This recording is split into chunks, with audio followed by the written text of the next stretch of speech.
jiwa terjadi di ruang yang kelima, sedangkan alegori ulat sutra itu diceritakan oleh Santa Teresa Avila menjelang atau pada awal masuk ruang kelima. Mari saudara sekalian, kita akan melihat topik ini bersama-sama.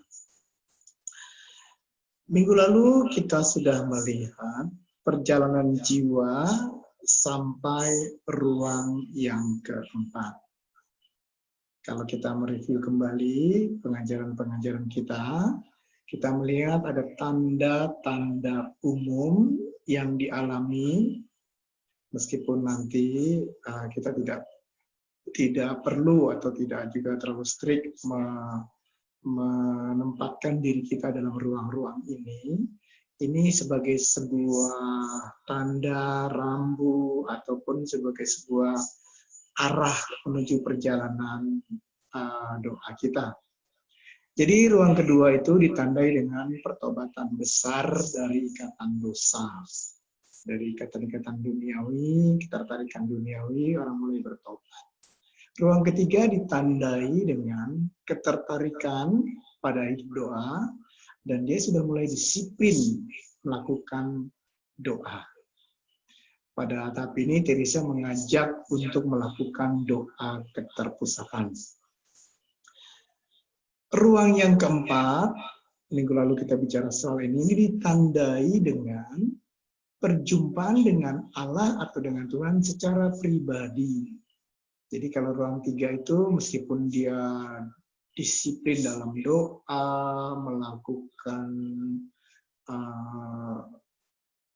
doa setiap hari, ibadah setiap hari, tapi pengalaman akan kehadiran Allah secara pribadi itu dialami di ruang yang keempat. Ruang ketiga belum mengalami pengalaman perjumpaan dengan Allah secara pribadi. Nah, sekarang kita akan melihat kelanjutan dari pengajaran ini. Sampai ruang keempat, usaha manusia untuk hidup dalam Tuhan itu sangat besar.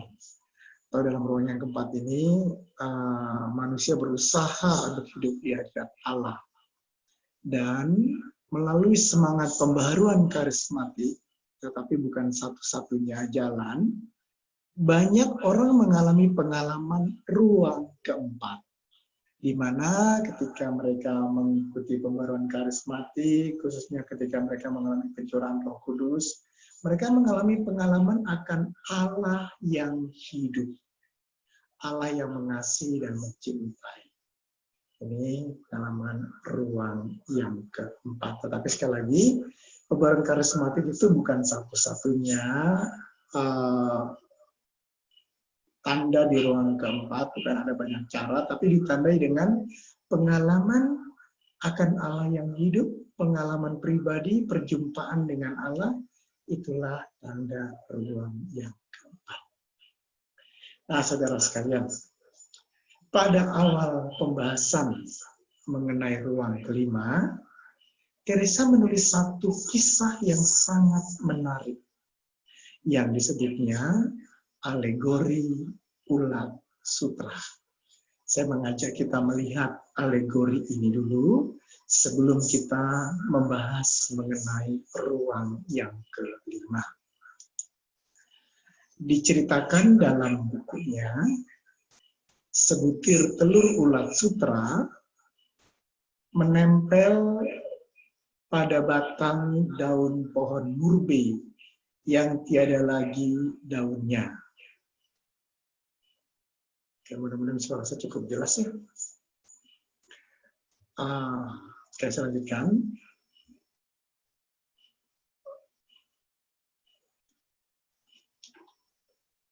Halo. Halo, jelas kok Romo. Mungkin katanya ada yang berecho, coba saya masih matikan salah satu. Saya ada dua.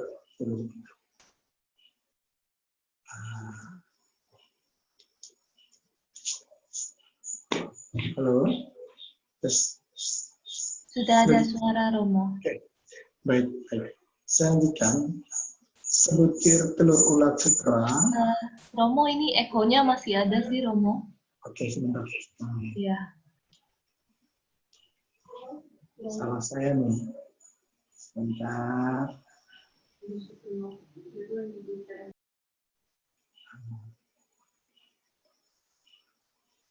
Tes 1 2. Gimana sekarang?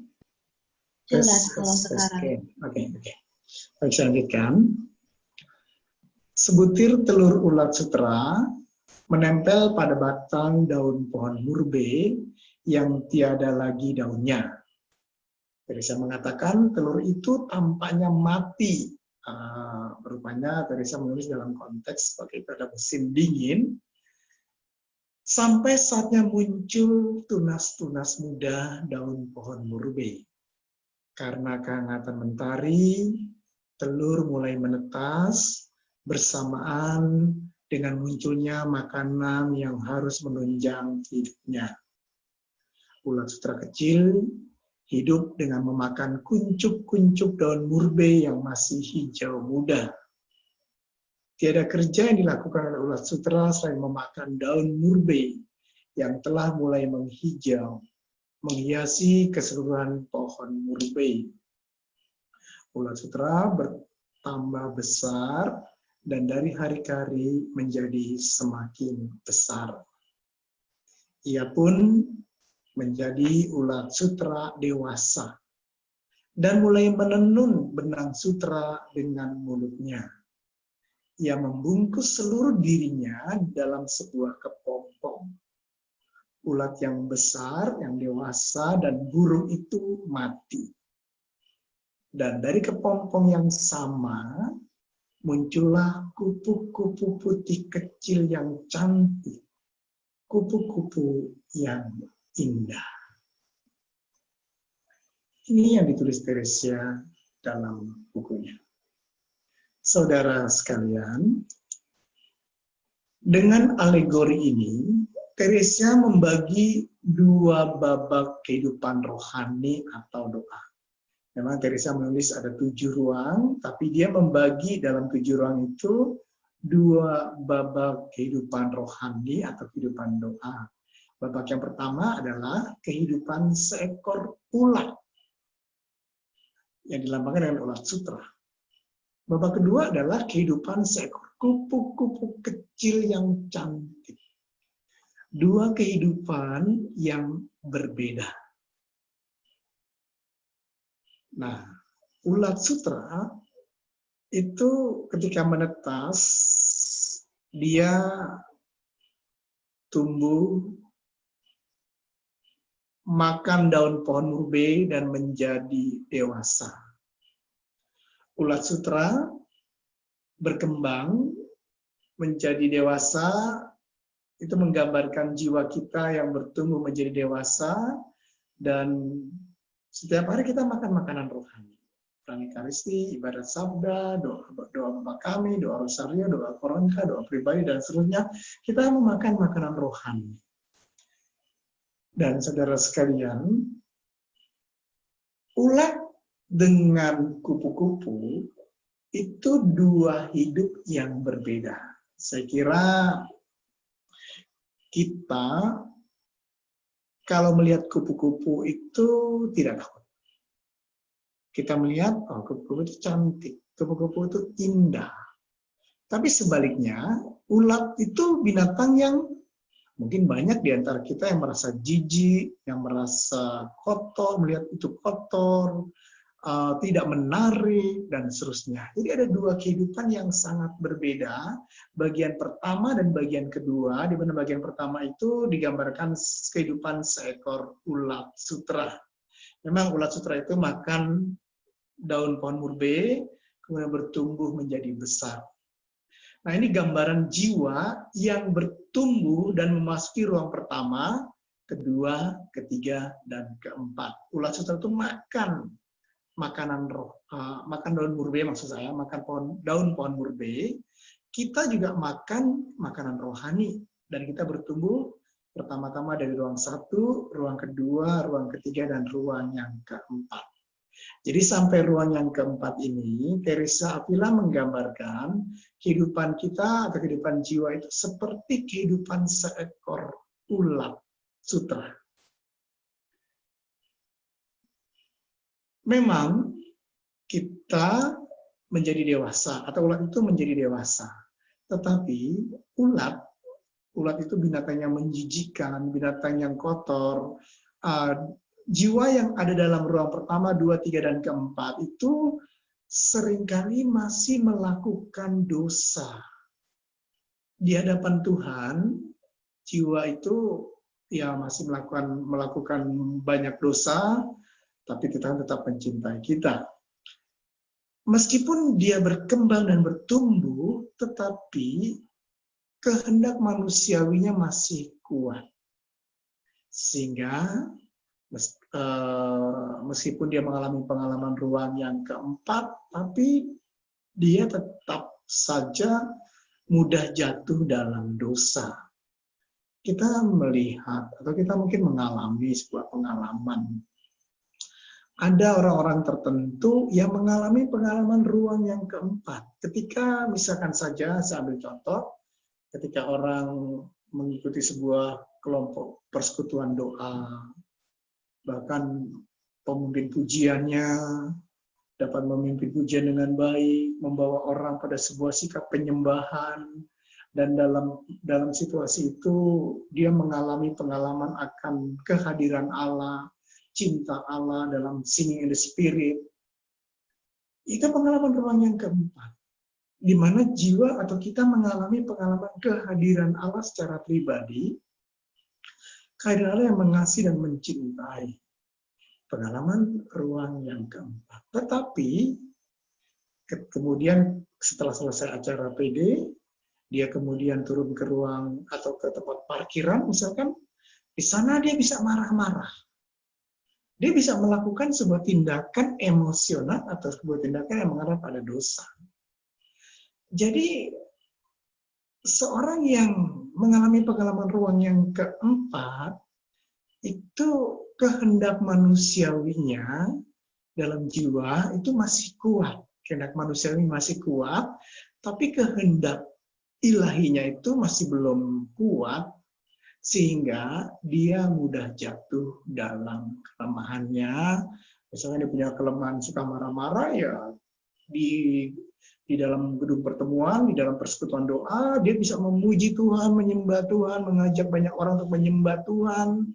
Tapi kemudian keluar dari persekutuan doa, dia jatuh pada kelemahannya yang suka marah-marah, atau yang ya ada banyak kelemahan-kelemahan yang dimiliki. Nah, itu kenapa terjadi demikian? Karena kehendak manusiawinya masih kuat, sehingga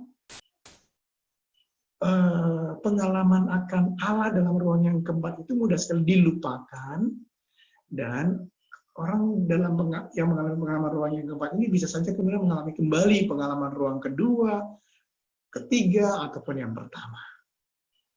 Nah, inilah saudara sekalian mengapa kita seringkali melihat hal demikian terjadi, karena meskipun ulat itu bertumbuh menjadi besar, meskipun hidup rohaninya menjadi besar karena banyak pengalaman-pengalaman yang dialaminya, tetapi kehidupannya masih kehidupan seekor ulat yang seringkali jatuh dalam dosa, yang tidak indah, yang tidak menarik karena masih ada dosa di dalam dirinya.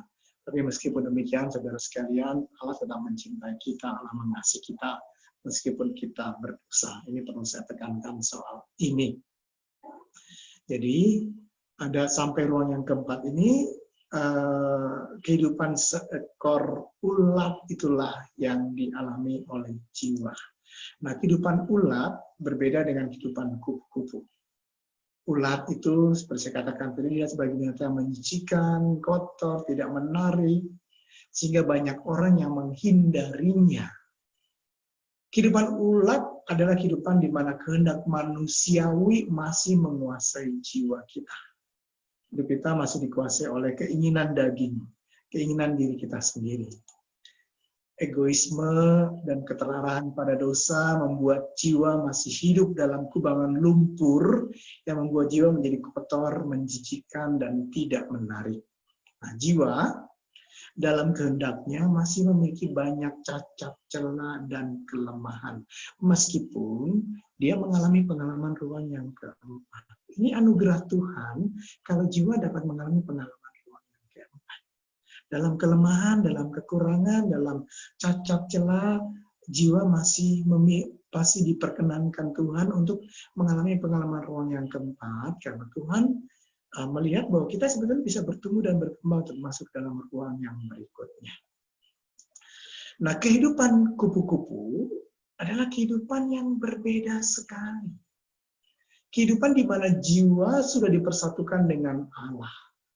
Kupu-kupu adalah binatang yang indah, yang cantik, yang menarik. Orang ingin mendekat, mengambil mungkin kupu-kupu itu, atau mendekati kupu-kupu itu, atau mengundang kupu-kupu. Karena kupu-kupu adalah binatang yang menarik. Kehidupan seekor kupu-kupu itu menjadi sebuah kehidupan yang indah. Karena apa? Karena jiwa diubah dan diperbaharui untuk mengambil bagian dalam keserupaan dengan Allah. Jiwa disatukan di dalam kehendak dan cinta dengan Allah. Nah, disinilah dimulai ruang yang kelima. Jadi ruang kelima itu adalah ruang di mana jiwa mulai hidup menjadi seekor kupu-kupu. Kehendaknya dan cintanya disatukan dengan kehendak dan cinta Allah. Kehidupannya menjadi kehidupan yang berkenan kepada Allah, kehidupan yang menarik bagi Allah, karena yang tidak lagi mudah jatuh dalam dosa, karena memang Allah memberikan rahmat untuk itu. Saudara sekalian, saya mengulang kembali, jadi kehidupan ulat sutra bertumbuh dan menjadi dewasa dengan memakan daun murbe. Demikian juga kita akan bertumbuh dengan perayaan ibadat sabda, doa Bapa Kami, doa Rosario, dan seterusnya. Kita akan bertumbuh melalui ruang pertama, kedua, ketiga, dan keempat. Nah, saudara sekalian, kita perlu terus bertumbuh. Dalam ruang yang keempat, Teresia menyebut jiwa mengalami tarikan-tarikan ilahi yang disebut doa hening yang disertai ketentraman. Akan tetapi kehendak manusiawi masih kuat sehingga dia mudah sekali jatuh dalam dosa. Nah, ini perlu usaha yang terus-menerus dari jiwa supaya diubah seluruhnya ke dalam Allah. Nah, di sini Teresa menganjurkan jiwa melakukan sebuah metode yang disebut metode doa keterpusatan. Jadi ini usaha jiwa, usaha kita untuk masuk ke dalam kehidupan Allah yang lebih dalam lagi. Kita memusatkan perhatian, melakukan doa keterpusatan. Ini bagian kita. Kita berusaha untuk mengetuk pintu dan Tuhan akan membukakan pintu itu. Kita berusaha untuk hadir di hadapan Allah, dan Allah yang menyatakan kehadirannya kepada kita. Kita berusaha untuk memusatkan perhatian pada keadaan Allah itu dengan doa keterpusatan. Ini bagian jiwa. Nah, rahmat ilahi memberikan keberanian kepada jiwa untuk menenun kepompongnya. Jadi kalau dalam ruang yang keempat tadi, jiwa berkali-kali mengalami pengalaman akan kehadiran Allah, berkali-kali merasakan Allah itu hidup, Allah itu sungguh-sungguh mencintai dan mengasihi. Nah, akhirnya ini memberikan rahmat kepada jiwa untuk menenun kepompongnya. Jiwa masuk dalam kepompong Kristus dengan menyangkal kemauan dan cinta diri, menanggalkan kelekatan dari barang-barang duniawi, dan menjalankan doa batin, mati raga, ketaatan dengan setia. Nah, jiwa masuk dalam kepompong. Jadi sebelum menjadi sebelum menjadi kupu-kupu, ulat itu harus masuk dalam sebuah kepompong. Mati bersama Kristus, untuk hidup bersama dengan Dia, di dalam Dia. Ini usaha yang tidak kecil. Usaha menanggalkan diri yang tidak mudah. Menanggalkan egoisme, menanggalkan kesenangan, menanggalkan kelekatan pada barang duniawi, menjalankan doa batin dengan setia, dan seterusnya. Pada akhirnya, kalau jiwa kemudian setia dan menenun kepompongnya, maka akan muncul kupu-kupu kecil yang indah. Keindahan jiwa terjadi ketika jiwa diubah perlahan-lahan ke dalam Allah. Jiwa nanti bukan hanya memandang Allah, tapi menemukan Dia dan ada bersama dengan Dia di lubuk jiwanya. Jadi di kedalaman hatinya, dia tinggal bersama dengan Allah, dan jiwa akan membiarkan dirinya untuk diubah perlahan-lahan ke dalam Allah. Nanti kita akan melihat lebih jauh. Inilah jiwa akan sampai ke ruang yang kelima. Menjadi kupu-kupu kecil yang indah, yang cantik itu. Saudara sekalian, saya mengajak kita untuk melihat tanda otentik yang ada atau yang dialami jiwa ketika masuk dalam ruang yang kelima. Dalam ruang yang kelima, jiwa menemukan Allah, sekaligus menemukan lubuk jiwanya. Jiwa masuk ke dalam lubuk hatinya yang terdalam atau menemukan lubuk jiwanya, dan sekaligus di sana jiwa menemukan Allah. Karena lubuk jiwa tidak lain adalah Allah itu sendiri. Jadi, jiwa menemukan Allah di kedalaman lubuk hatinya, di dalam lubuk jiwanya. Apa artinya menemukan Allah? Ini perlu kita cermati, hati-hati dalam mengerti ini. Yang dimaksud mengenal atau menemukan lubuk jiwa atau menemukan Allah di sana, ini pengenalan ini bukan pengenalan imajinatif yang memberikan gambaran-gambaran atau ilustrasi-ilustrasi tertentu. Kita melihat Allah seakan-akan dalam hati kita, bukan soal imajinatif.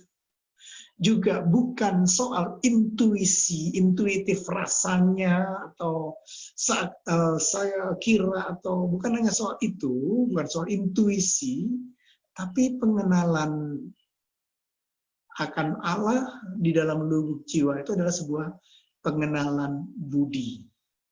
Pengenalan budi yang memberikan pengertian. Tapi saudara sekalian, kalau dikatakan pengenalan budi, ini pengenalan budi bukan dari akal budi dalam pikiran kita, bukan dari kepala kita, bukan. Tapi pengenalan budi ini adalah pengenalan yang berasal dari kedalaman hati kita, kedalaman lubuk jiwa kita. Kita mengenal dan mengerti. Kita mengerti. Jadi pengenalan budi itu memberikan pengertian. Pengertian bukan berasal dari akal pikiran kita, tapi pengertian yang berasal dari budi kita yang paling dalam. Kita mengerti bahwa Allah berdiam di dalam lubuk jiwa kita. Kita mengerti bahwa Allah tinggal di sana. Saya mengerti Allah tinggal di sana, tapi saya tidak tahu bagaimana saya mengertinya. Saya tahu bahwa Allah ada di sana. Saya mengerti bahwa Allah ada di sana. Sekali lagi, bukan imajinatif, imajinasi, bukan intuisi atau intuitif, tapi pengenalan budi, di mana pengertian akan sebuah kepastian bahwa Allah tinggal di dalam lubuk jiwa kita. Kita mengenali kehadiran Allah itu, kita menemukan Allah dalam lubuk jiwa kita, kita mengerti bahwa Allah tinggal di sana, dan kita tahu bertemu dengan Dia di dalam kedalaman lubuk jiwa kita. Jadi di sana kita menemukan Allah dan menemukan lubuk jiwa. Tapi jangan digambarkan lubuk jiwa itu seperti ruangan kecil, kotak kecil di dalam hati kita, dan kita menemukan itu, bukan itu. bukan seperti kota kecil, tapi ketika kita mengerti bahwa Allah sungguh berdiam di dalam lubuk jiwa kita, memahami itu tanpa kita tahu bagaimana kita mengertinya, pelajaran-pelajaran teologi, pelajaran-pelajaran spiritualitas tidak akan dapat memberikan pengertian akan hal ini.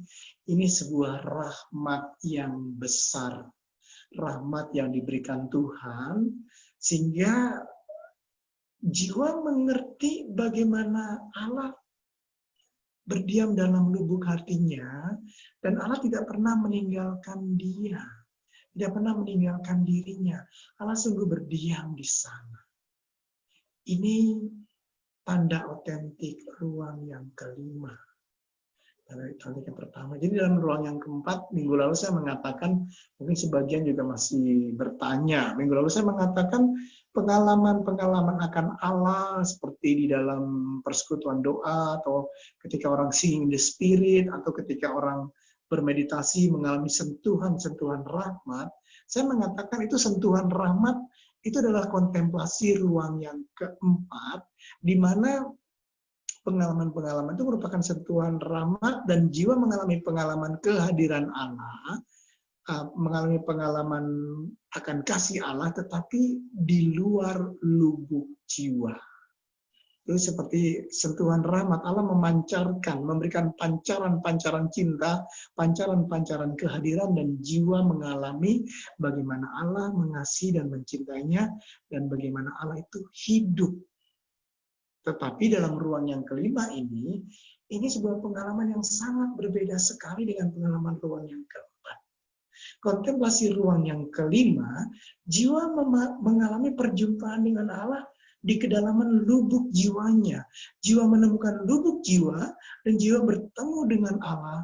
Jiwa mengerti, atau kita mengerti, bahwa Allah berdiam di dalam lubuk hati kita.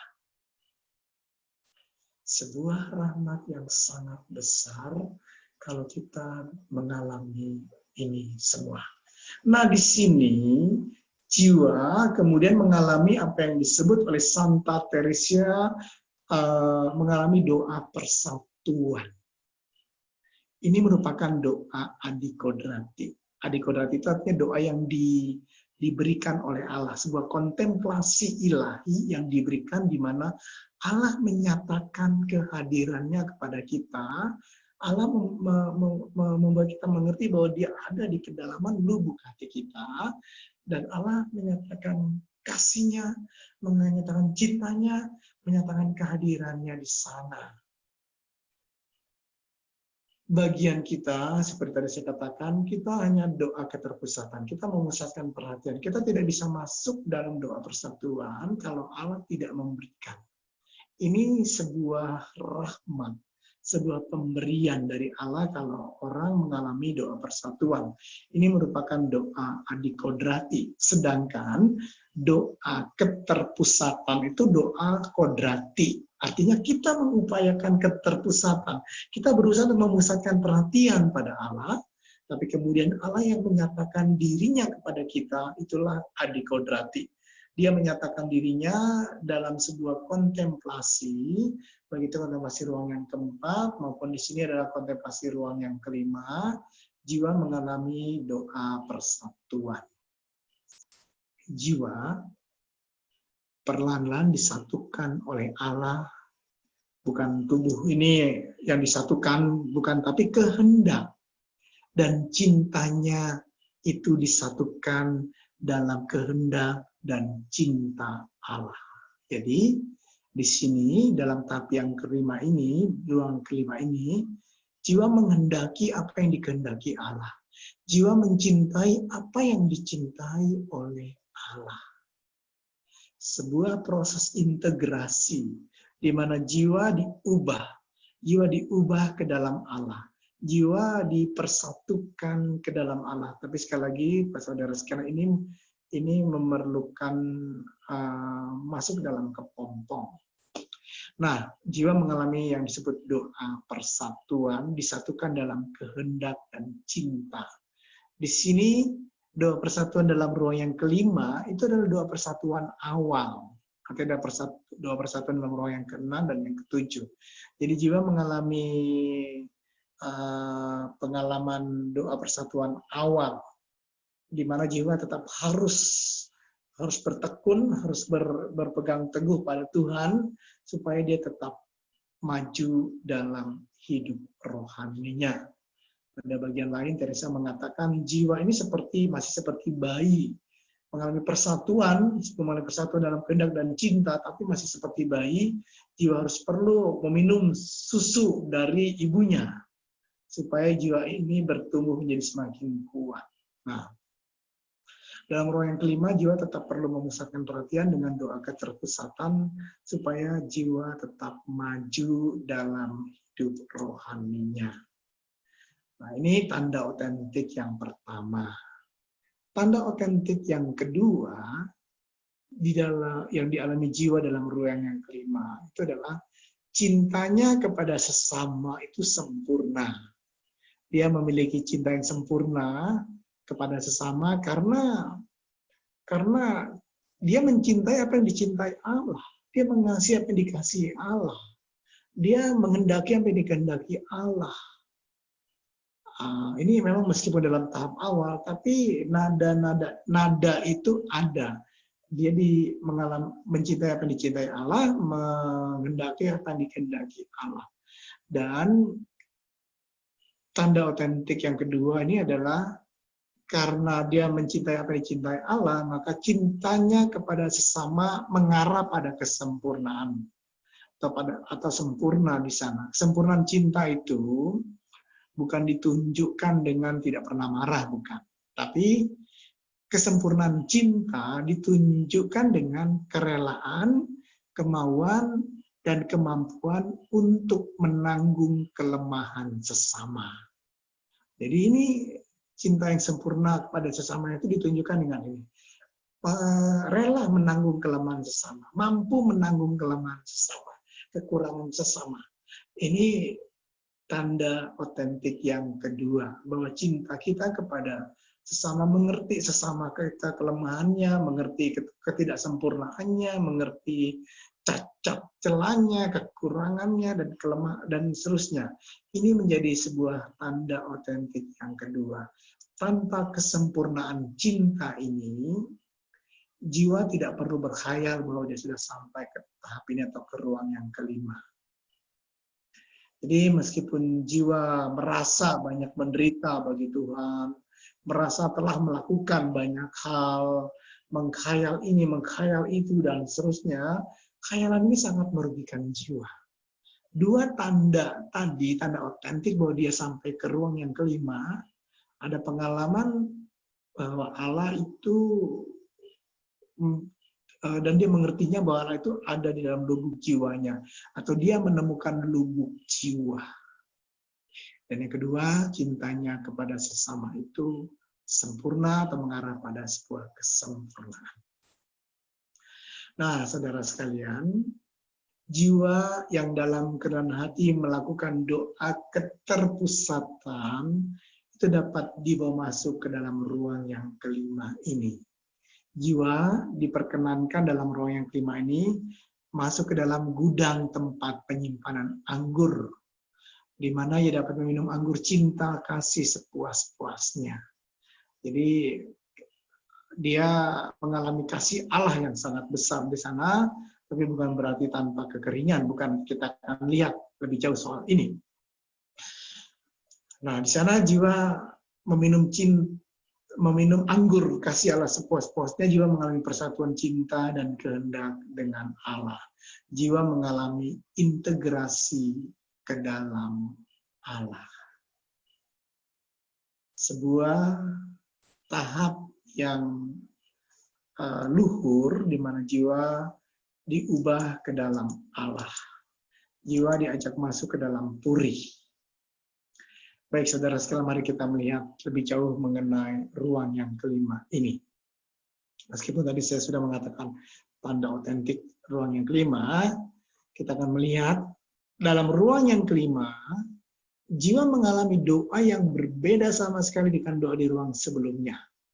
Ruang kelima menurut Teresa ditandai dengan satu ciri khas, yakni doa persatuan. Doa ini bukan suatu bentuk doa hening yang intensif, tidak, tapi jiwa mengalami pengalaman bahwa Allah sungguh hadir dalam dirinya, hidup di sana, maka dalam keterpesonaan atau keterserapan pada Allah itu, jiwa merelakan dirinya untuk mengalami persatuan dengan Allah. Yang sifatnya berbeda sekali dengan doa hening yang intensif. Nah, pada ruang yang kelima ini, kehidupan menjadi kehidupan seekor kupu yang cantik. Di sini terjadi sesuatu yang baru. Jika dalam ruang-ruang sebelumnya, seorang menjadi miliknya sendiri, sekarang, dalam ruang yang kelima, orang menjadi milik Allah. Dahulu, dalam ruang sebelumnya, orang hidup dalam manusia lama, dalam kedagingan. Sekarang, orang hidup menurut roh, di dalam dunia Allah, dalam cinta dan dalam kehendak Allah. Ini ruang yang kelima. Makanya, digambarkan Teresa, kehidupannya kehidupan yang cantik, yang indah. Dalam 4 ruang yang pertama, di ruang 1, 2, 3, dan 4, itu merupakan manusia hidup manusia di dalam Tuhan. Kita berusaha untuk hidup di dalam Tuhan. Tapi 3 ruang yang terakhir, ini hidup Allah di dalam manusia. Hidup Allah di dalam diri kita. Kita mengalami itu. Mengalami pengalaman akan Allah, mengalami kasih dan juga kehendak Allah. Nah, mengenai ruang kelima ini, Teresa mengatakan begini. Oh para suster, bagaimana saya dapat menunjukkan kepada kalian kekayaan, harta benda, dan kenikmatan-kenikmatan yang bisa dijumpai dalam ruang 5 ini. Sebetulnya lebih baik tidak usah berbicara mengenai hal ini, sebab tidak bisa dilukiskan. Kalau Teresa Avila mengatakan demikian, ruang 5 tidak bisa dilukiskan. Jadi ya kita selesai saja ya. Ya, tidak bisa dilukiskan. Memang pengalaman ini pengalaman yang perjumpaan dengan Allah, pengenalan akan Allah, mengerti bahwa Allah di dalam lubuk jiwa, itu tidak bisa dilukiskan. Tapi bagi para saudara sekalian yang mengikuti pembaruan karismatik, mungkin dapat mengalami pengalaman ruang yang keempat, atau kontemplasi ruang yang keempat di sana, kita melihat bagaimana Allah mencintai dan mengasihi kita. Nah, dalam ruang yang kelima ini jauh lebih besar daripada itu. Lebih besar daripada itu, jiwa mengalami perjumpaan yang begitu dalam, di dalam lubuk jiwanya, bahwa Allah tidak pernah meninggalkan kita, dia ada di sana. Pikiran kita tidak bisa menjangkau, lebih lanjut Teresa mengatakan, dan perbandingan tidak dapat membantu untuk menerangkan hal itu. Sebab segala sesuatu yang ada di dunia ini tidak memadai untuk dapat menggambarkannya. Sungguh segala perkara di dunia ini masih terlalu jauh dari kenyataannya. Itu yang dikatakan Teresa Avila mengenai ruang yang kelima. Di sana, dalam ruang yang kelima ini, jiwa hadir bersama Allah dalam pusat jiwa, tanpa bantuan daya-daya jiwa. Daya jiwa ini ingatan, pikiran, khayalan, imajinasi, dan itu daya-daya jiwa. Daya-daya jiwa, jiwa mengalami pengalaman kehadiran Allah di pusat jiwanya tanpa berpikir, tanpa mengingat, tanpa berimajinasi. Jiwa mengalami sebuah kontemplasi ilahi di mana Allah menyatakan kehadirannya kepada jiwa. Nah, di sini Teresa ingat akan kata-kata mempelai perempuan dalam Kidung Agung. Ia telah membawa aku masuk ke dalam tempat atau gudang penyimpanan anggur di mana mempelai perempuan bisa minum anggur cinta sepuas-puasnya. Jiwa mengalami perjumpaan dengan Allah di pusat jiwanya yang paling dalam. Dan Teresa di sini menekankan bahwa tidak seorang pun dapat menemukan pusat jiwanya atau bertemu dengan Allah di sana jika Tuhan tidak membawanya masuk. Jadi saudara sekalian, puri batin, puri Teresa menggambarkan sebagai sebuah puri. Puri itu asing bagi kita. Hanya sang raja yang mengenal jalan-jalan, mengenal lorong-lorong, mengenal ruang-ruang, dan seterusnya, sampai pada pusat puri. Kita tidak bisa menemukan pusat puri, kecuali Allah yang menuntun kita masuk ke dalam lorong-lorong puri itu, dan akhirnya memperkenankan kita masuk ke ruang pribadi Allah. Ke ruang yang terdalam di mana Allah tinggal. Itu pusat puri, di mana Allah berdiam di sana, dan kalau jiwa diperkenankan untuk masuk ke dalamnya, ke dalam ruang tempat sang raja tinggal, tempat diam atau itulah kita sebut sebagai pusat jiwa, itu di sana jiwa mengalami rahmat yang besar, dan di sanalah terjadi persatuan jiwa. Jadi di sana jiwa menemukan dirinya yang sejati. Dia menemukan Allah, sekaligus dia menemukan dan menyadari kembali dirinya sebagai ciptaan Allah yang sehakikat dan yang sekodrat dengan Allah. Jiwanya diciptakan Allah secitra dan segambar dengan Allah. Jadi di sana jiwa menemukan Allah, sekaligus menemukan lubuk jiwa, menemukan kesadaran kembali akan kodratnya sebagai anak Allah yang selama ini dilupakan. Ini rahmat yang dialami dalam ruang yang kelima. Bertemu dengan Allah, tapi juga sekaligus menemukan kodratnya kembali sebagai anak Allah yang selama ini tidak disadarinya. Kesadaran akan kodrat ilahi itu kemudian ada di dalam jiwa. Santo Yohanes Salib mengatakan, pusat jiwa adalah Allah itu sendiri dalam nyala cinta. Dia mengatakan begitu. Pusat jiwa adalah Allah sendiri. Dia bertemu dengan pusat jiwa, dia menemukan kodratnya, tapi juga ada menyadari kodratnya, tapi juga dia di sana sekaligus menemukan Allah itu sendiri. Saudara sekalian, di sana Allah sungguh-sungguh hadir di pusat jiwa, hadir secara substansi. Jiwa mengerti dengan tepat tanpa keraguan sedikitpun bahwa Allah betul-betul hadir di pusat jiwa. Allah ada di sana, Allah tinggal dalam jiwa begitu rupa, sehingga orang itu tidak dapat ragu sedikit pun bahwa memang dia berada di dalam dirinya, Allah berdiam dalam lubuk hatinya, dan dia juga tinggal di dalam Allah. Tidak ada sebuah keraguan sedikit pun mengenai hal ini. Nah, saudara sekalian, dalam bukunya Puri Batin, Teresa mengatakan begini. Dalam bab 5, ruang kelima, bab 1, nomor yang 9, Teresa mengatakan, Allah tinggal dalam jiwa sedemikian rupa, sehingga dia setelah sadar kembali, maksudnya setelah jiwa setelah sadar kembali, tidak dapat ragu-ragu bahwa dia ada dalam Allah dan Allah dalam dia. Kebenaran ini menjadi begitu jelas baginya, sehingga biarpun sudah banyak tahun berlalu tanpa Allah memberikan kepadanya karunia itu lagi, dia tidak dapat melupakannya maupun meragukannya bahwa dia telah menerimanya. Jadi meskipun pengalaman itu satu kali dialami oleh jiwa, ketika jiwa dibawa pada sebuah kesadaran dan pengalaman bahwa Allah tinggal di dalam lubuk jiwanya, dan pengalaman itu memberikan kepastian dan tidak ada keraguan dalam dirinya. Nah, sekali pengalaman itu dirasakan meskipun hanya sebentar saja, tapi dampaknya akan sangat besar. Jiwa tidak akan meragukan bahwa dia ada di sana, dan jiwa tidak dapat melupakan pengalaman itu. Karena ini pengalaman yang sangat besar, sangat luar biasa. Di sana jiwa menemukan kembali kodratnya.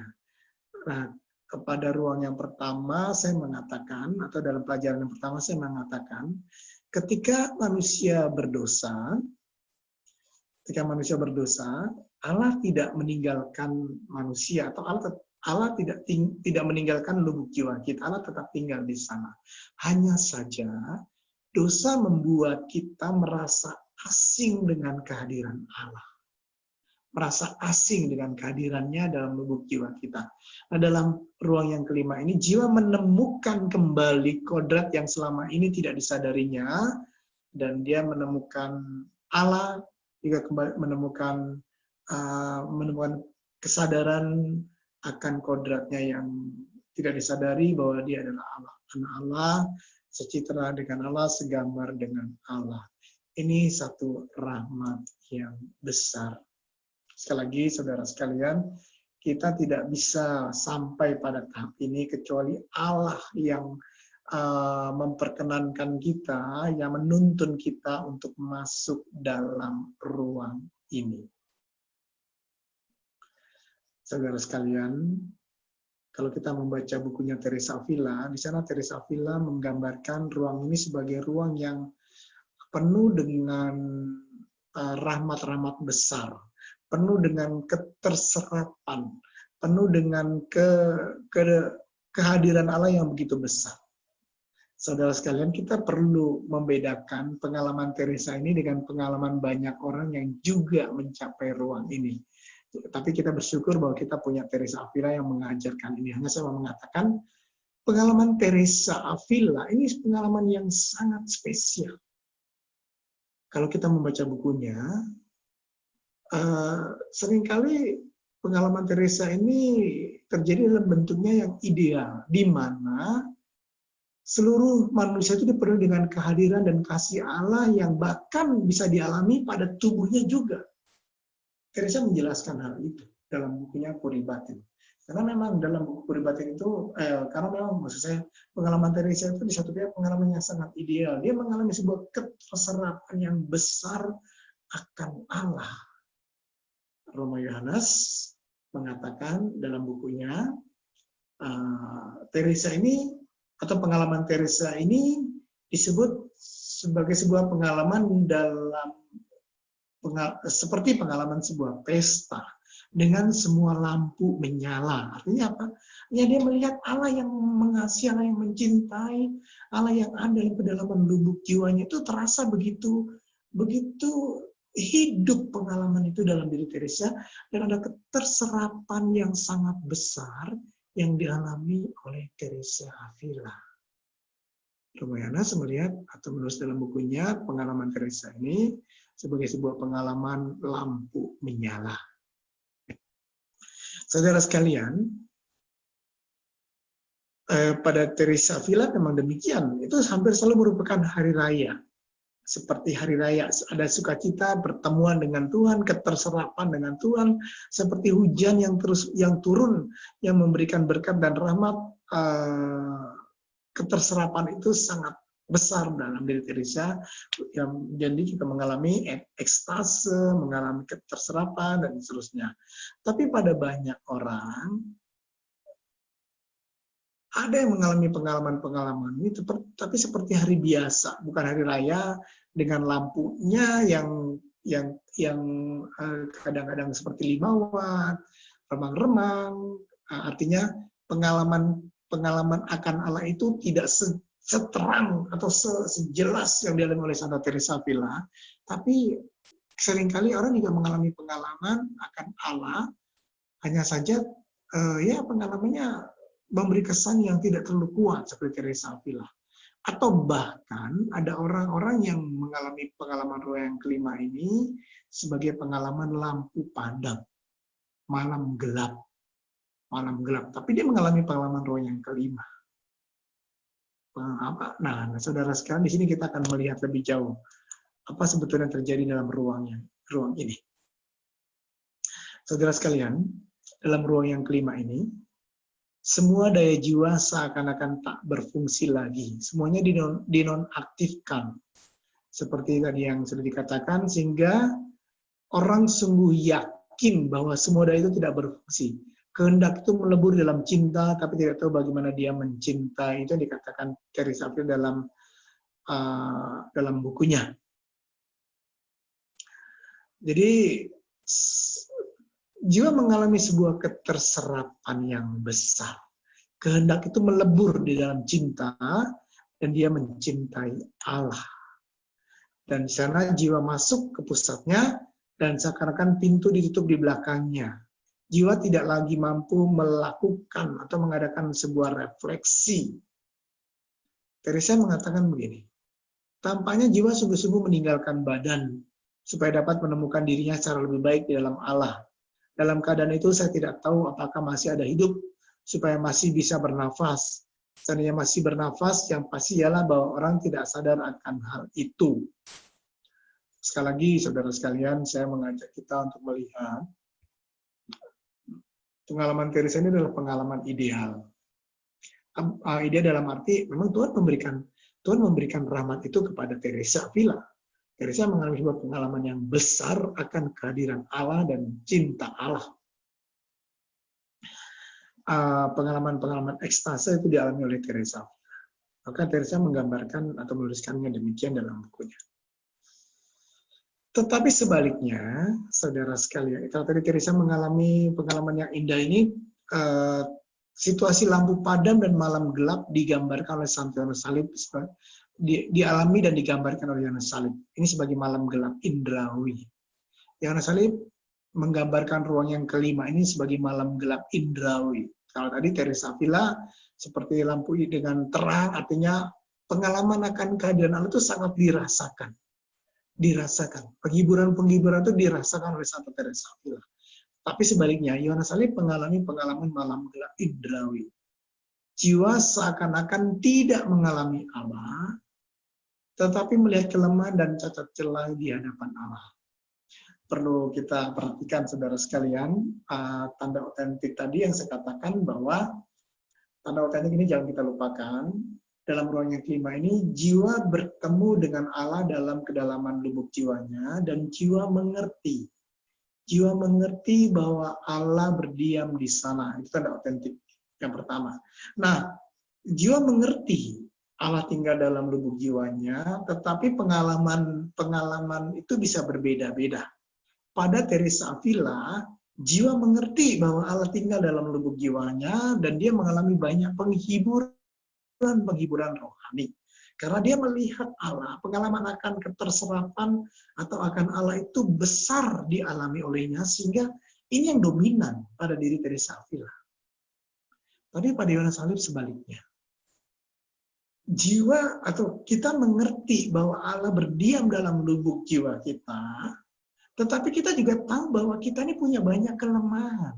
Kita ini punya banyak cacat celah di hadapan Allah. Kita ini seringkali berbuat dosa, atau di masa lalu kita melakukan banyak dosa. Nah, pada Yohanes Salib, ini yang dominan dilihat. Meskipun tadi pengalaman kita mengerti itu ada, itu tetap sama. Kita mengerti, atau jiwa mengerti bahwa Allah di dalam lubuk jiwanya, tapi jiwa juga tahu bahwa ada banyak kelemahan, ada banyak cacat celah di hadapan Allah, berhubung dengan kelemahan itu adalah kelemahan indrawi yang dipengaruhi oleh 7 dosa pokok. Bong kibul gelimama. Bong kibul, sombong, kikir, cabul, gelojo itu rakus, i itu geli, i itu iri, ma itu malas, dan marah. Jadi 7 dosa pokok ini yang menyebabkan kelemahan indrawi itu muncul dalam diri kita, bong kibul geli mama. Ini yang tampak jelas bagi jiwa. Jiwa sering marah-marah, memiliki kemalasan, memiliki kesombongan, dan seterusnya, dosa-dosa yang menyebabkan kelemahan atau disebabkan kelemahan indrawi, sehingga akhirnya membuat dia jatuh dalam dosa. Nah, ini pada Yohanes Salib sangat kelihatan, Yohanes Salib melihat ini lebih jelas daripada Allah yang dilihat.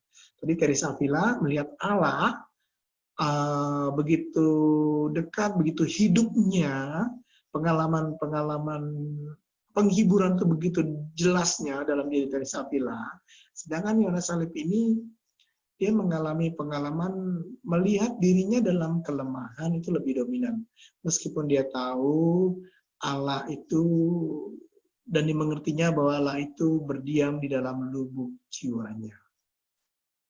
Saudara sekalian, mungkin kita pernah satu saat membawa senter dan menerangi mata kita terangi dengan senter atau kita sorot dengan senter, apa yang terjadi? Mata kita seakan-akan buta.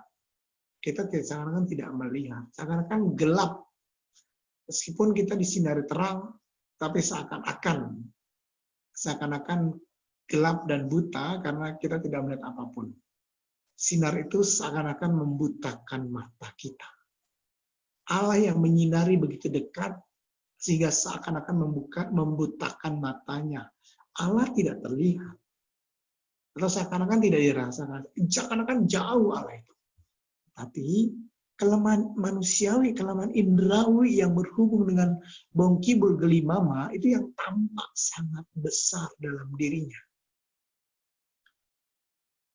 Yohanes Salib mengalami pengalaman yang sangat berbeda dengan pengalaman Teresa Avila. Dan Yohanes Salib dalam bukunya dia menulis sebuah perbandingan yang sangat indah. Dia mengatakan begini, kalau dalam sebuah ruangan itu gelap sama sekali, itu tidak akan ada benda-benda yang kelihatan di sana. Tapi ketika mulai ada cahaya masuk ke dalam ruangan itu, maka kita akan bisa melihat benda-benda besar yang ada dalam ruang itu. Mungkin ada lemari, ada meja, ada kursi, itu kelihatan. Ketika sinar itu menjadi semakin terang, menyinari ruangan itu, benda-benda kecil, buku, bolpen, surat kabar, handphone, dan seterusnya, benda-benda itu mulai kelihatan. Dan ketika terang itu menjadi semakin besar, bahkan benda-benda kecil, debu, kotoran-kotoran, noda-noda kelihatan. Demikian juga ketika kita semakin dekat dengan Tuhan, jiwa mengalami Allah di satu pihak, tapi juga jiwa melihat kelemahan-kelemahan dan kekurangannya di lain pihak. Nah, ini yang terjadi pada jiwa yang dekat dengan Tuhan. Jadi pengalaman Yohanes Salib berbeda. Yohanes Salib mengalami situasi lampu padam. Lampunya mati, malam gelap indrawi. Allah tidak dilihat dan dirasanya, tidak dialaminya, seakan-akan Allah.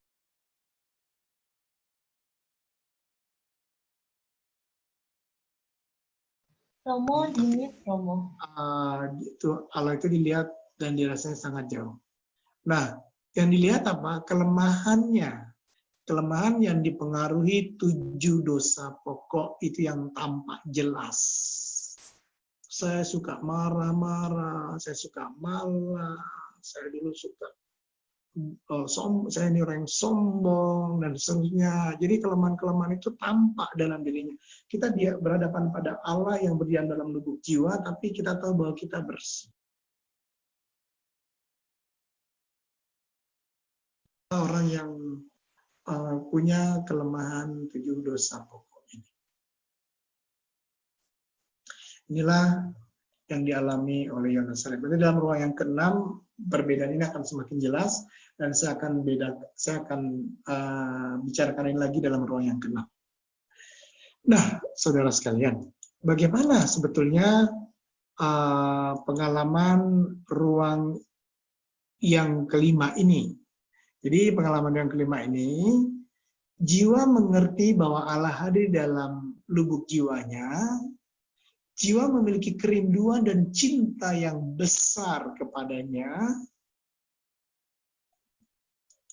tapi juga ada, dan kemudian pada diri Santa Teresa Avila, jiwa mengalami pengalaman keterserapan yang besar, sedangkan pada Yohanes Salib, jiwa mengalami kelemahan dan ketidakberdayaan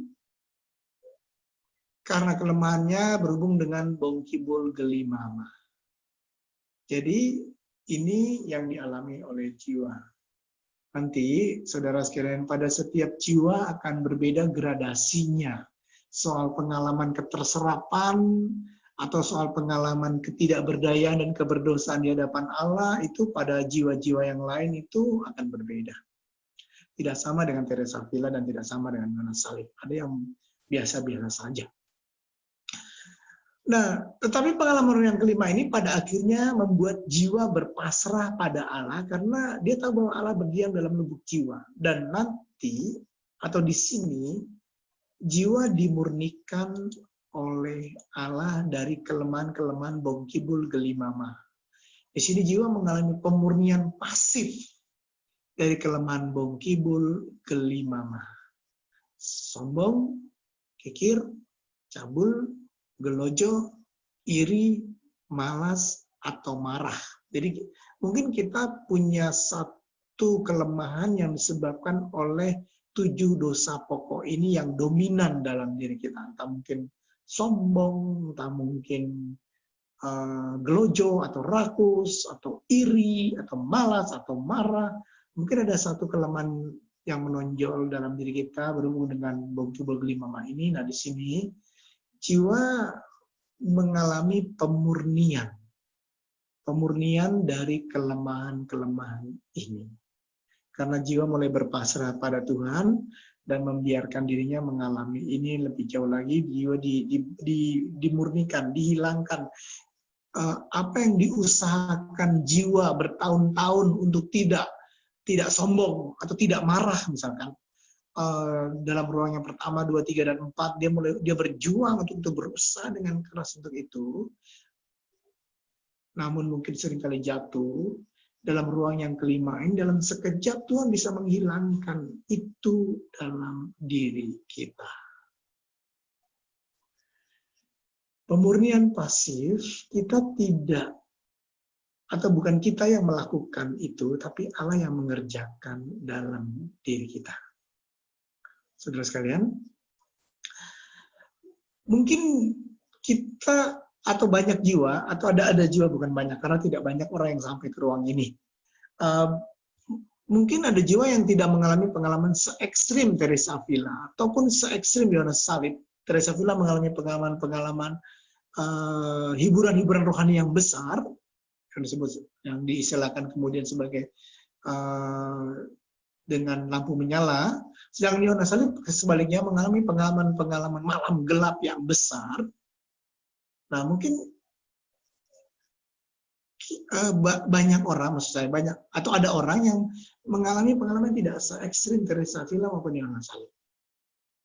Jiwa mengalami berbagai macam gradasi berhubungan dengan pengalaman keterserapan. Mungkin keterserapannya tidak sampai sebesar Teresa Avila, tapi juga orang mungkin tidak sampai mengalami pengalaman keberdosaan atau pengalaman ingatan pada dosa yang besar seperti Yohanes Salib, atau tidak mengalami malam gelap segelap Yohanes Salib. Tuhan tahu takaran yang pas bagi setiap jiwa. Jadi tidak selalu bahwa orang yang masuk dalam ruang yang kelima ini mengalami pengalaman yang mirip dengan Teresa Avila. Maksud saya menjelaskan ini begitu. Tidak harus selalu mirip dengan Yohanes Salib, tidak. Tapi pengalaman-pengalaman itu ada gradasinya bergantung pada Tuhan. Apakah kita mengalami pengalaman keterserapannya itu, ya kalau Teresa Avila misalnya 100%, tingkatnya 100, mungkin kita 20 atau 30, bisa saja demikian. Tapi yang pasti, tanda otentik tadi itu akan terjadi bahwa jiwa yakin dan mengerti bahwa Allah berdiam dalam pusat jiwa kita. Nah, saudara sekalian, hakikat persatuan adalah jiwa mengalami sebuah keterserapan, dan juga jiwa mengalami di satu pihak keterserapan, di lain pihak jiwa mengalami pengalaman keberdosaan. Nah, dua kutub ini di satu pihak membuat jiwa memiliki kerinduan pada Allah, di lain pihak membuat jiwa menyerahkan diri kepada Allah karena jiwa berdosa, bersalah, dan akhirnya ada sebuah penyerahan diri kepada Allah. Dua kutub ini, keterserapan dan keberdosaan, membuat jiwa akhirnya memiliki kerinduan dan sekaligus menyerahkan diri kepada Allah. Nah, disinilah jiwa mengalami pemurnian indrawi secara pasif. Pemurnian dari pengaruh 7 dosa pokok. Nah, pada akhirnya disinilah ulat berubah menjadi seekor kupu-kupu. Sebagaimana Teresa mengatakan, seekor ulat yang jelek ketika telah tiba saatnya masuk ke dalam kepompong, dan setelah tinggal beberapa lamanya di dalam kepompong itu, keluar lagi sebagai makhluk baru, yaitu kupu-kupu. Demikian pula manusia yang dibawa masuk ke dalam doa persatuan dengan Tuhan, dan kemudian keluar lagi menjadi makhluk yang baru. Yang dikatakan Teresa Avila, sehingga manusia tidak lagi hidup bagi dirinya sendiri, tidak lagi menjadi egosentris, tapi sekarang dia hidup melulu bagi Allah, bagi kerajaannya. Teresa mengatakan, oh kebesaran Tuhan. Beberapa tahun sebelumnya, bahkan beberapa hari sebelumnya, jiwa masih selalu berpikir tentang dirinya sendiri. Dan sekarang dia hidup melulu bagi Allah. Jadi dalam ruang yang kelima ini memang rahmat Tuhan semata. Usaha manusia tidak bisa sampai ke dalam ruang ini. Beberapa jam sebelumnya mungkin dia memikirkan dirinya sendiri, kan? Tapi kemudian Allah mengubahnya sehingga hidupnya melulu bagi Allah saja. Di sini kematian total, penyerahan diri terjadi, tapi kematian total belum terjadi. Masih perlu melangkah dalam ruang yang keenam. Ruang yang keenam kita bicarakan besok. Di sini Teresa memberikan warning, memberikan peringatan. Jangan sampai orang yang sudah sampai ruang yang kelima ini kemudian malas atau lalai dengan doa-doanya. Kalau demikian, maka dia tidak bisa sampai ke ruang yang terdalam. Kupu-kupu itu suatu saat akan mati kalau dia tidak masuk ke dalam ruang yang terdalam, kalau dia melalaikan doa-doanya, kalau dia tidak disiplin lagi dengan doa-doanya. Teresa menasihatkan tetap harus melakukan doa keterpusatan. Persatuan dalam tahap ini masih persatuan awal dan bisa hilang karena manusia masih belum kuat. Nah, akhirnya Teresa mengingatkan juga bahwa setan juga bisa menggoda manusia supaya manusia tidak maju. Saudara sekalian, dalam ruang ini tetap perlu waspada, tetap perlu berhati-hati karena si cerdik atau setan seakan-akan berpura-pura menawarkan sesuatu yang tampaknya baik, tapi itu menjauhkan kita dari Tuhan. Perkara-perkara itu dapat melemahkan kehendak kita dan menumbuhkan cinta diri. Akhirnya dapat menjauhkan kita dari kehendak untuk melaksanakan kehendak Allah. Kita hanya melakukan kehendak sang penggoda kita. Di sini Teresa mengajarkan supaya tetap hati-hati dan waspada meskipun orang sudah sampai dalam ruang yang kelima. Di sini dalam ruang yang kelima orang tidak lagi hidup, tetapi dihidupi oleh Tuhan sendiri. Maka seperti dikatakan Santo Paulus, aku hidup, tetapi sudah bukan aku, melainkan Kristus yang hidup dalam diriku. Aku hidup, tapi sudah bukan aku, melainkan Kristus yang hidup dalam aku. Inilah ruang yang kelima. Saudara sekalian, Teresa Avila mengatakan, dalam zamannya ada banyak orang yang sampai ke ruang yang keempat. Tetapi sangat sedikit orang yang sampai ke ruang yang kelima. Pada zaman kita sama.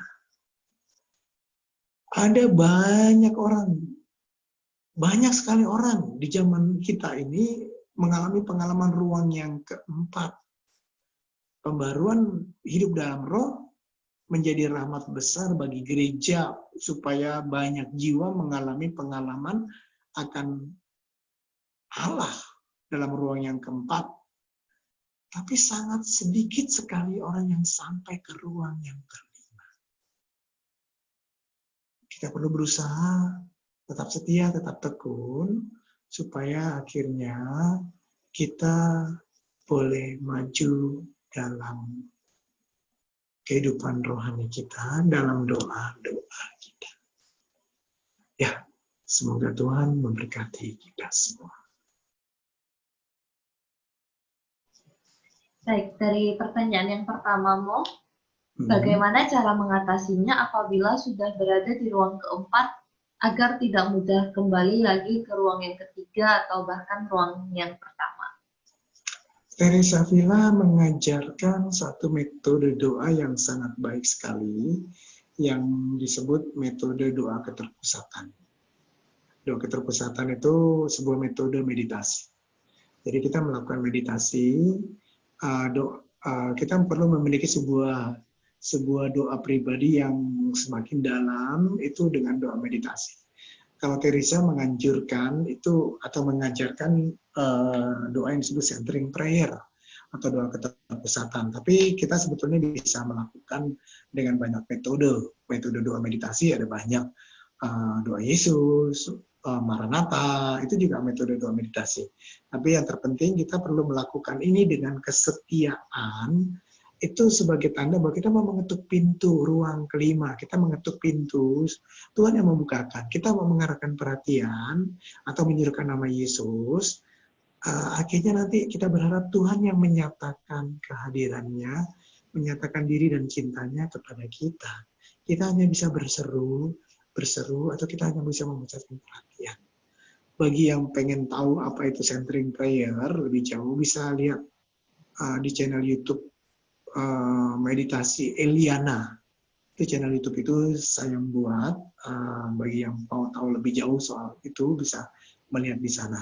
Jadi dengan centering prayer kita bisa memusatkan perhatian pada Allah, berharap bahwa Allah mengajak kita masuk lebih dalam di dalam puri batin itu, di dalam lorong-lorong dalam puri batin.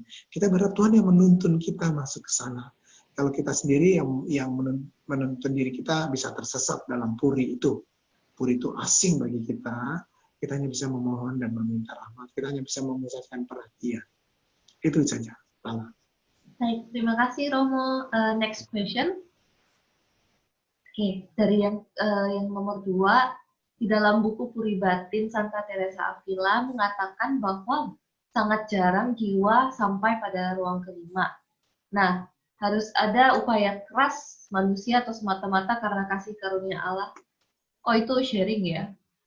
Oh iya, sharing Romo. Terus, ini harus mungkin dia minta penjelasan lebih lanjut ya Romo ya? Oh ya, memang benar. Terus sampai ruang yang kelima ini banyak orang sampai atau mengalami pengalaman ruang yang keempat. Banyak orang, tapi sedikit orang yang sampai ke ruang yang kelima. Memang perlu selain usaha lebih keras, kita juga perlu masuk ke dalam kepompong. Ini kita ingat bahwa untuk menjadi seekor kupu-kupu, ulat harus masuk dalam kepompong, mati bagi Kristus untuk hidup bagi Dia. Ini juga perlu dilakukan. Tapi memang itu sebuah rahmat Tuhan supaya kita bisa mengalami itu, kematian dalam kepompong itu karena rahmat Tuhan. Yang perlu adalah bahwa kita tetap bertekun dalam doa-doa kita. Jadi seperti saya jelaskan dalam pertanyaan atau mungkin pertanyaan pertama tadi, melakukan doa keterpusatan atau doa Yesus atau Maranatha itu menjadi sebuah cara kita untuk masuk dalam ruang yang kelima. Sekali lagi kita hanya berharap Tuhan membawa kita masuk ke dalam gudang tempat penyimpanan anggurnya. Kita tidak bisa masuk ke dalam gudang tempat penyimpanan anggur itu kecuali Tuhan yang membawa kita masuk ke dalam gudang tempat penyimpanan anggur itu. Begitu. Terima kasih Romo. Yang ketiga, ini tetap tentang doa keterpusatan ya Mo ya. Nah, bagaimana cara melakukan doa keterpusatan? Apakah sama dengan meditasi atau doa Yesus? Doa Yesus dan doa keterpusatan itu salah satu metode meditasi. Doa meditasi itu banyak sekali metodenya. Maranatha atau apa ya, atau misalkan yang lain lagi sadhana dan seterusnya. meditasi banyak metode. Doa Yesus itu dan discipline prayer itu salah satu metode yang dipakai. Untuk tahu lebih jauh soal ini, bisa lihat channel YouTube Meditasi Eliana. Begitu. Baik, Baiklah. thank you Romo. Pertanyaan keempat, apakah dalam ruang kelima, jiwa masih bisa mengalami kekeringan rohani atau jatuh ke ruang-ruang sebelumnya? Kekeringan rohani tidak selalu kemunduran. Ini perlu saya ralat dulu pertanyaannya. Jadi kekeringan rohani bisa saja sebuah kemajuan. Seperti tadi saya katakan, saya terangkan dalam penjelasan saya yang terakhir tadi, bahwa Yohanes Salib itu dalam pengalamannya justru lebih melihat malam gelap, artinya kelemahan-kelemahan dan kekurangannya di masa lalu itu menjadi sebuah atau ya sesuatu yang tampak dominan daripada penghiburan. Tapi bukan berarti bahwa itu kemunduran, bukan. Jadi kekeringan rohani tidak selalu kemunduran, yang mau saya tekankan. Lalu yang kedua, apakah bisa jatuh ke ruang sebelum-sebelumnya? Bisa sekali. Kalau kalau lalai maksud saya, kalau lalai bisa terlempar ke ruang sebelumnya. Hanya di ruang ketujuh saja, ruang yang terakhir, di mana terjadi pernikahan rohani, itu jiwa disatukan secara mutlak atau secara utuh dengan Allah. Jadi itu tidak akan mengalami kemunduran lagi. Dari dalam ruang yang kelima, jiwa bisa mundur. Begitu. Thank you Romo. Yang kelima, apakah semakin dalam seseorang masuk dalam ruang perjumpaan dengan Allah ini, apakah ujian datang semakin banyak yang mencoba menjauhkan kita dari Allah? Nah, bagaimana supaya kita bisa bertahan, supaya nggak jatuh lagi ke dalam kelemahan-kelemahan tersebut? Mengenai apakah kita itu sering mengalami banyak ujian ketika dekat dengan Tuhan, itu Tuhan yang tahu soal itu. Tidak selalu demikian, tetapi memang yang mau saya katakan, ketika kita mengalami perjumpaan dengan Allah, kalau kita mengalami perjumpaan yang semakin dalam dengan Allah, kita akan mengalami pemurnian, itu yang pasti. Pemurnian dalam arti dalam tahap yang kelima ini kita dimurnikan dari bungkibul gelimama atau kelemahan-kelemahan karena bungkibul gelimama. Nanti dalam tahap yang keenam ini pemurniannya jauh lebih besar dan lebih berat lagi daripada ruang yang kelima. Minggu depan kita akan bicarakan soal ini, pemurnian dalam ruang yang keenam. Tapi bisa memang terjadi demikian, orang mengalami pemurnian di dalam ruang-ruang ini, begitu. Thank you Romo. Kita lanjut ke slide pertanyaan yang terakhir ya Mo ya. Nomor 6, Santa Teresa juga menyampaikan adanya pencobaan-pencobaan besar saat jiwa berada di ruang kelima. Mohon penjelasannya apa yang dimaksud dengan pencobaan-pencobaan besar ini? Apakah suatu bentuk pemurnian atau ujian dari Allah atau hal yang lainnya? Ya, jiwa akan mengalami pemurnian memang di dalam ruang yang kelima ini, termasuk juga jiwa diajak untuk meneguhkan komitmennya kepada Tuhan. Ya, kalau dalam ruang yang keenam, Teresa mengatakan sebagai ruang pertunangan rohani. Dalam ruang yang kelima ini sepertinya itu diibaratkan seperti orang yang tahap berpacaran lah, dikatakan demikian. Dia mulai mengenal siapa calon mempelainya. Pribadi yang begitu mencintainya itu dia mengenal, tetapi di lain pihak dia belum membuat sebuah komitmen bukan perjanjian, artinya dia belum mencapai pertunangan rohani, tetapi dalam hatinya dia sudah punya sebuah keinginan dan kerinduan untuk menyenangkan orang yang dikasihinya. Seperti orang pacaran kan, dia berusaha untuk menyenangkan pacarnya. Ada komitmen dalam hatinya untuk menyenangkan orang yang dicintainya, dikasihinya. Nah, dalam ruang yang kelima ini diibaratkan seperti demikian. Jadi jiwa punya keinginan, punya komitmen untuk menyenangkan hati Allah. Dan ini kerap kali memang memerlukan pemurnian untuk bisa sampai ke ruang yang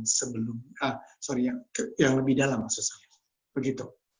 Baik, terima kasih. Lanjut ke yang nomor 7, Mo. Apa bedanya doa batin dan madhiraga?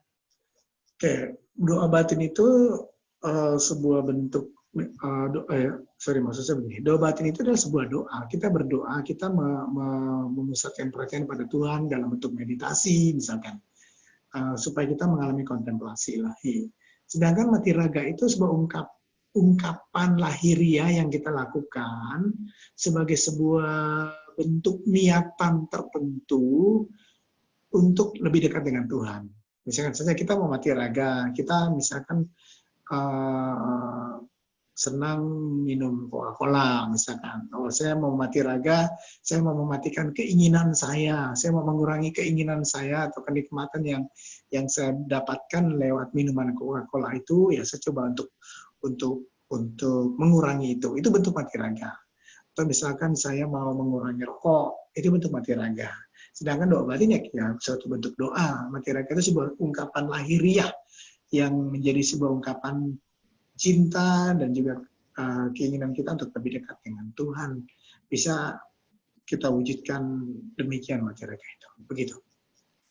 Terima kasih, Romo. Nah, yang ke-8, apakah untuk menjadi kupu-kupu harus hidup selibat? Tidak harus. Panggilan kekudusan itu ditujukan untuk semua orang dalam status hidupnya masing-masing. Seorang ibu rumah tangga bisa hidup kudus, bisa hidup berkenan pada Tuhan sebagai seorang ibu rumah tangga. Dia bisa mengarahkan perhatian pada Tuhan dan mengalami pengalaman-pengalaman ruang yang kelima bisa dialami oleh seorang ibu rumah tangga. Atau seorang pekerja juga bisa mengalami itu. Jadi tidak harus seorang biarlawan. Baik, terima kasih, Mo. Nah, untuk pertanyaan ke-9 ini, tadi Romo nampaknya sudah menjawab ya. Apa Romo mau memperjelas lagi? Oh ya, dalam nomor 9 ini, jiwa masih bisa melakukan dosa. Karena persatuan dengan Allah itu belum definitif. Bahkan Teresa mengatakan tadi saya tidak kutip dalam bukunya, dia mengatakan tahap kelima ini, atau ruang kelima ini, jiwa itu seperti seorang bayi. Bayi dalam konteks persatuan dengan Allah itu seperti seorang bayi yang perlu susu dari ibunya, perlu makanan rohani terus-menerus. Kalau misalkan bayi ini lepas dari susu ibunya, maka bayi itu akan mati. Jadi kalau orang melalai dan kemudian melakukan dosa dan dosa-dosa kecil dilakukan terus-menerus, misalkan itu juga akan membuat dia terlempar dari ruang yang kelima. Jadi masih bisa melakukan dosa. Baik. Terima kasih, Karena Romo. saya tambahkan karena persatuan kehendak itu masih belum kuat dalam ruang yang kelima. Gitu. Baik, terima kasih, Mo. Yang terakhir, pertanyaan terakhir, apakah budi dalam pengenalan budi itu maksudnya perasaan atau afektif? Iya, ini Teresa mengatakan kita mengerti itu timbul dari budi yang paling dalam. Dari kedalaman lubuk jiwa kita mengerti, kita memahami, kita tahu Allah ada di sana. Bukan perasaan, bukan. Perasaan itu kan tadi intuisi, bukan hanya perasaan saja atau afeksi atau bukan itu, tapi jiwa sungguh mengerti. Dalam diskusi dengan seorang teman, dia mengatakan itu mungkin seperti nose itu, jiwa yang dia mengatakan demikian. Itu dari kedalaman lubuk jiwa kita yang paling dalam, itu kita mengerti, Allah tinggal dalam lubuk jiwa kita. Dan pengertian ini memberi sebuah kepastian. Pengertian ini tidak dalam pengertian itu tidak ada sebuah keraguan. Kalau bayangan atau perasaan atau afeksi atau imajinasi itu tidak dapat memberikan sebuah keyakinan yang demikian kuat. Tapi dari kedalaman lubuk jiwanya dia mengerti sungguh-sungguh bahwa Allah ada, Allah berdiam di dalam lubuk jiwanya. ini memang ya mungkin bagi orang yang mengalami akan memahami ini, tapi bukan, yang pasti bukan dari akal budi kita, bukan dari pikiran mengertinya, bukan dari buku-buku, bukan dari pelajaran-pelajaran di sekolah atau di kampus atau seminar atau retret, tapi dari kedalaman lubuk jiwanya dia. Ini karena rahmat Tuhan, dia mengerti bahwa Allah tinggal di sana dan berdiam dalam lubuk jiwanya. Baik, itulah.